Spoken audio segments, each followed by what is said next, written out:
Alors, dans cette capsule, on va définir plus spécifiquement ce qu'on va dire par un agent intelligent, puis on va aborder le concept d'analyse PEAS. Alors, qu'est-ce qu'on veut dire par un agent? Un agent, de façon générale, va correspondre en fait à n'importe quelle entité qui peut faire deux choses. Elle peut percevoir son environnement à l'aide de capteurs et peut également agir sur son environnement à l'aide d'actionneurs. En anglais, on va parler de sensors et de actuators. Donc, c'est une définition très, très générale, ce qui fait qu'on peut inclure là, plusieurs types d'agents finalement sous cette définition-là. Par exemple, un humain serait évidemment un agent. Dans ce cas-ci, ses senseurs correspondraient à ses yeux, ses oreilles, et ainsi de suite. Ça, c'est ses autres sens. Donc, ses actionneurs correspondraient à ses mains, ses jambes, sa bouche, donc façon d'interagir et de communiquer dans son environnement. Maintenant, un robot pourrait être aussi un agent. Spécifiquement, ses caméras ou d'autres types de capteurs, comme des capteurs infrarouges, et ainsi de suite, lui permettraient de percevoir son environnement, tandis que ses roues, si on parle d'un robot avec des roues ou des jambes synthétiques ou un bras articulé, bien ça permettrait au robot d'interagir avec son environnement. Ça correspondrait à ses actionnaires. Et également, un agent pourrait correspondre en fait à un logiciel ou un clavier ou l'accès lecture à un disque dur correspondrait à sa façon de percevoir son environnement. Puis l'écran et l'accès d'écriture à un disque dur pourraient correspondre à des actionneurs pour l'environnement d'un logiciel. Donc, comme on voit, la notion d'agent, c'est une notion qui est très générale. De façon peut-être un peu plus mathématique, on va concevoir un agent comme étant un processus agent F ou une fonction qui prend en entrée une séquence d'observations et qui va retourner en fait une action à exécuter étant donné cette séquence d'observations-là. Donc, de façon plus mathématique, on dirait que f est une fonction qui prend en entrée une séquence d'ordre quelconque, donc c'est ce que l'étoile veut dire, un nombre variable de perception, et y associer une action qui ferait partie d'un ensemble A, un ensemble fini ou infini d'actions. Et de façon vraiment plus pratique, en fait, le processus, on va l'implémenter finalement par un programme sur vraiment une architecture là, matérielle spécifique. Donc, voici une ébauche très, très générale d'un agent sous forme de code. Donc, un squelette agent prendrait en entrée une observation et devrait retourner, on s'attendrait à ce que ça retourne une action. On pourrait avoir une mémoire statique qui serait une variable, donc accessible par la fonction. Et puis, de façon très générale, on s'attendrait à ce que l'agent, premièrement, à partir de sa perception, ses observations, mette à jour sa mémoire, ce qui donnerait sa nouvelle valeur pour sa variable memory. Ensuite de ça, à partir de sa mémoire, prendrait ce qui serait, selon l'agent, la meilleure action à prendre. Ça, ce serait l'action qui serait retournée par l'agent ici à la fin. Évidemment, on s'assurait que l'agent se rappelle de son action en mettant à jour sa mémoire à partir de l'action qui a été choisie, qui est retournée à la toute fin. Okay? Donc ça, c'est une ébauche très, très générale qui correspond en fait à plein de types d'implémentation d'agents pour donc implémenter un agent là, dans un contexte spécifique. Donc, voyons un exemple très, très simplifié pour bien comprendre. Donc, l'exemple d'un aspirateur robotisé. On aurait un aspirateur qui serait dans un environnement avec deux seules pièces, la pièce A, la pièce B. Et puis, dans chaque pièce, il pourrait y avoir, disons, de la saleté ou de la poussière. Dans ce cas-ci, les observations, donc les données sensorielles qui seraient données en entrée à l'agent, ça serait la position, donc la pièce dans laquelle se trouve le robot, puis l'état des lieux. Donc, on pourrait avoir une combinaison de je me trouve à la pièce A, puis elle est propre, ou je me trouve à la pièce A, puis elle est sale, ou bien je me trouve à la pièce B, puis elle est propre, ou je me trouve à la pièce B, puis elle est sale. Et l'ensemble des actions possibles, dans ce cas-ci, ça pourrait être de se déplacer à gauche, donc de la pièce B à la pièce A, de se déplacer à droite, de la pièce A à la pièce B, d'aspirer dans la pièce en question pour passer d'une pièce sale à une pièce propre, ou de faire rien, puis de ne pas bouger ni aspirer. Donc, dans ce contexte, notre fonction f, implicitement, elle correspondrait à une série d'associations entre quelle est la série des observations qui me sont données et puis quelle est l'action prise par cet agent-là. Donc, vous avez ici un exemple de quelques actions qui seraient prises dans des contextes spécifiques. Entre autres, possiblement que l'agent, si notre robot, s'il se trouvait dans une pièce, dans la pièce A, puis qu'elle était propre, mais dans ce cas-ci, il déciderait d'aller à droite pour voir si la pièce à droite, la pièce B, est sale. Puis, si elle est sale, bien, il va plutôt décider d'aspirer pour la rendre propre. Et dans ce cas-ci, notre processus agent, en fait, il peut agir dans un contexte où il y a une vie arbitrairement longue, donc il y a un nombre d'observations arbitrairement long.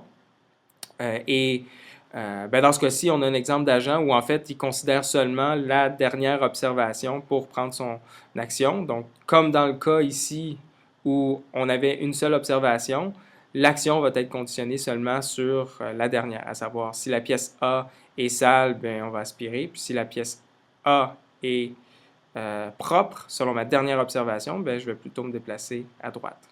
Donc, vraiment, la fonction, on peut la voir comme une liste très, très longue de toutes les actions prises possiblement par l'agent dans différents contextes, selon différentes observations.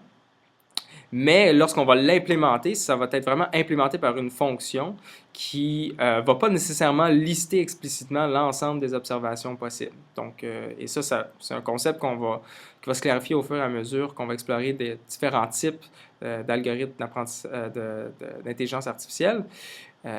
Mais conceptuellement, vraiment, derrière tous ces algorithmes-là, il va y avoir cette notion d'une fonction qui prend en entrée des observations, puis qui retourne des actions.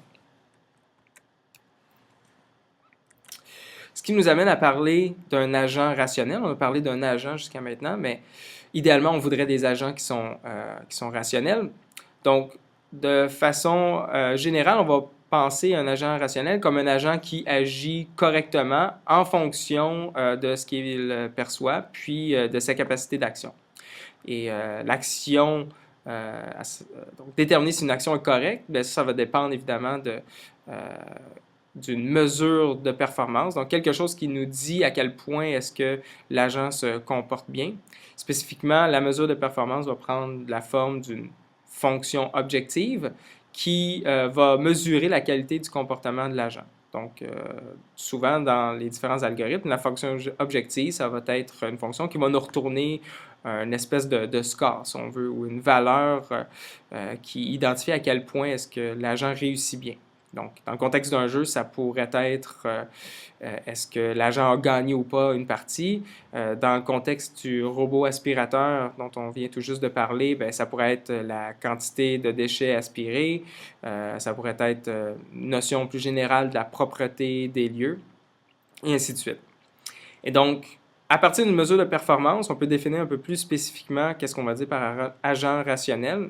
Un agent rationnel, ça va être en fait un agent qui, à partir d'une séquence d'observation et de connaissances propres, un agent qui va choisir une action qui maximise la mesure de performance. Donc, un agent rationnel, ça va être un agent qui prend tout le temps des décisions, qui maximise le plus possible cette mesure de performance-là. Et tel que s'il avait pris d'autres actions, il aurait obtenu finalement une mesure de performance moins élevée. Okay? Donc, c'est vraiment l'objectif d'un agent rationnel de maximiser cette mesure de performance-là. Quelques notes sur qu'est-ce qu'on entend par rationalité. Rationalité, ça ne veut pas dire qui sait tout. Donc, ça se pourrait que l'agent ne connaisse pas entièrement son environnement. Il pourrait aussi ne pas connaître quels sont les effets de ses actions. C'est le cas d'un agent dans un jeu où il y a un aspect aléatoire, par exemple un roulement de dés. Dans ce cas-ci, on ne sait pas avec certitude ce qui va se produire après avoir lancé un dé. Rationnel ne veut pas dire parfait non plus, en fait, par rationalité, on va comme on a dit tantôt, on va parler de maximisation de la performance espérée, tandis que la perfection, finalement, ça serait de maximiser la performance réelle ou actuelle. Par exemple, un agent parfait gagnerait toutes les parties d'un jeu donné, même s'il y a un aspect aléatoire. Donc, la perfection est d'une certaine façon pas vraiment dans ce contexte-là, entre autres, où il y a un aspect aléatoire dans un jeu. C'est pas quelque chose qui est vraiment atteignable. Donc, dans un contexte, entre autres, où on a un agent qui n'a pas accès à toute l'information associée à son environnement, bien, un agent pourrait décider, donc déterminer que c'est plus rationnel, plutôt que de faire des actions pour influencer son environnement, de faire des actions juste pour percevoir son environnement, puis cueillir plus d'informations. Okay? Et finalement, une dernière note, lorsqu'on va s'intéresser entre autres à des agents qui ont une certaine autonomie, à savoir qu'ils vont être capables de s'adapter, d'adapter leur comportement en fonction de sa propre expérience. Parce que ce ne sera pas un agent qui est le même du début jusqu'à la fin de sa vie, mais qui va vraiment s'améliorer au fur et à mesure de sa vie, finalement. Finalement, on va conclure avec ce qu'on appelle le modèle PEAS. Ça va être un modèle qui va faciliter, qui va concrétiser finalement à quoi correspond un agent dans un contexte donné. Donc, c'est un modèle, entre autres, qui permet plus facilement de concevoir des agents là, dans différents contextes. Dans un modèle PEAS, on a 4 choses. On a la mesure de performance, dont on a parlé jusqu'à maintenant. On a également quels sont les éléments qui font partie de l'environnement de l'agent. Ensuite, quelles sont les actions que l'agent peut effectuer.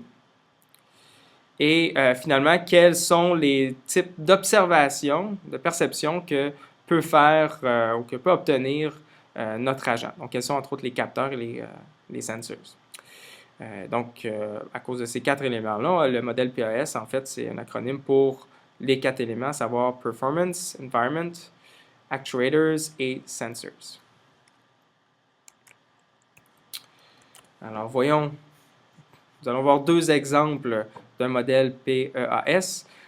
Par exemple, imaginons qu'on est dans un contexte où on a un robot qui doit faire le taxi pour différentes personnes. Dans ce cas-ci, l'agent, c'est le robot taxi.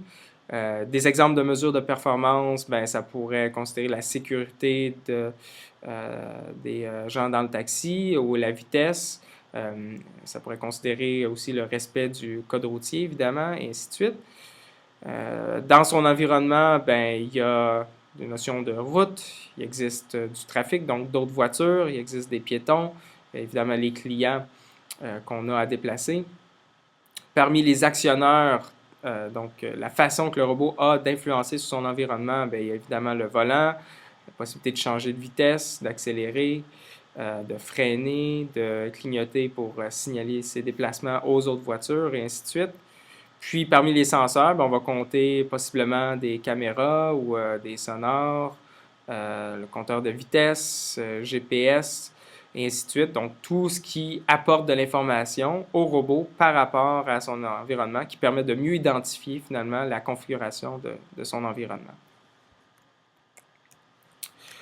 Un autre exemple, dans ce cas-ci, plutôt que d'avoir un robot, on a vraiment un logiciel qui fait du diagnostic automatisé dans un contexte médical. Donc, dans ce cas-ci, l'agent serait le système de diagnostic médical. La mesure de performance, bien, ça pourrait être la santé des patients qui sont traités à l'aide de ce système-là. Peut-être une certaine minimisation des coûts des traitements que l'on va recommander à nos patients. L'environnement va contenir évidemment les patients, l'hôpital, le personnel qui pourrait être invoqué par un diagnostic donné. Les actionneurs, bien, dans ce cas-ci, ça va être, entre autres, le moniteur pour afficher des questions, puis les résultats. Ça va être la façon pour le système de diagnostic médical de communiquer ses diagnostics. Peut-être qu'il pourrait même donner un traitement explicitement. Et finalement, les senseurs, bien, ça pourrait être le clavier, la souris, qui permettrait d'entrer, entre autres, les symptômes de la maladie d'un patient et d'entrer les réponses à des questions, et ainsi de suite.